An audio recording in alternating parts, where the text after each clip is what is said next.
Bismillahirrahmanirrahim. Assalamualaikum warahmatullahi wabarakatuh. Perkenalkan teman-teman, nama saya Dik Rizky Maulana dari kelas TR 4507 dengan NIM 11012010285. Pada kesempatan kali ini, di sini saya akan menjelaskan tentang penjelasan hukum Islam.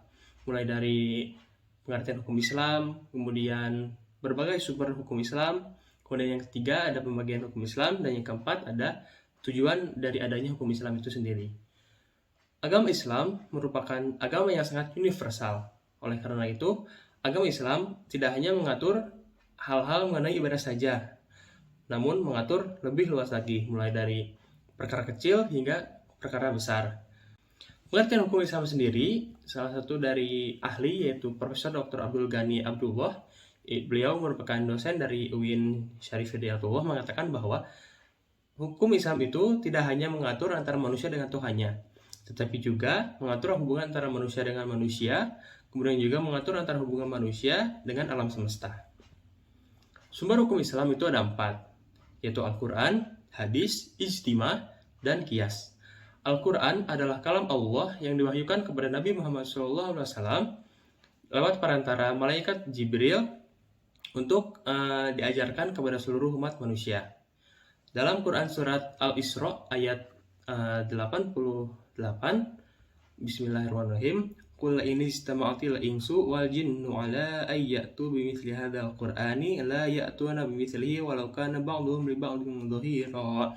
Artinya, katakanlah sesungguhnya jika manusia dan jin berkumpul untuk membuat yang serupa dengan Al-Qur'an ini, mereka tidak akan membuat yang serupa dengannya, sekalipun mereka saling membantu satu sama lain. Artinya, Al-Qur'an itu betul-betul dijaga oleh Allah Subhanahu wa taala karena mengatur berbagai sejarah, mulai dari sejarah masa lalu, sejarah masa depan yang akan datang, dan lain sebagainya. Oleh karena itu, Al-Quran merupakan sumber hukum nomor 1 bagi umat Islam di dunia ini. Kemudian yang kedua ada hadis. Hadis itu merupakan semua ketetapan dan ucapan yang dilakukan oleh Nabi Muhammad SAW. Dalam Quran surat Al-Imran ayat 32, A'udzubillahi minasyaitonirrajim. Bismillahirrahmanirrahim. Qul atii'ullaha war rasul fa in tawallaw fa innallaha la yuhibbul kafirin. Artinya, katakanlah Muhammad, taatilah Allah dan Rasul. Jika kamu berpaling, ketahuilah bahwa Allah tidak menyukai orang-orang kafir. Dalam ayat ini menjelaskan bahwa hadis itu sangat penting bagi kita umat manusia sebagai sumber hukum, sebagai pedoman kita dalam berperilaku sehari-hari. Kemudian yang selanjutnya ada Ijtima. Ijtima merupakan kesepakatan seluruh ulama mujtahid.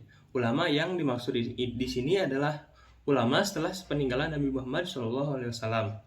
Kemudian yang keempat ada Qiyas. Qiyas adalah sumber hukum yang menjadi penengah apabila ada suatu permasalahan, apabila ditemukan permasalahan yang tidak ditemukan solusi di Al-Quran maupun hadis maupun ijtima para ulama, ada disebut Qiyas.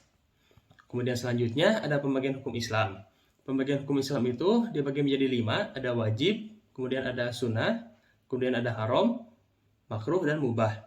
Wajib itu dikatakan wajib karena apabila kita meninggalkan, kita mendapatkan dosa, dan apabila melakukan, kita mendapatkan pahala. Kemudian yang kedua ada sunnah, yaitu sunnah itu apabila kita meninggalkan, tidak apa-apa, apabila kita melakukan, mendapat pahala.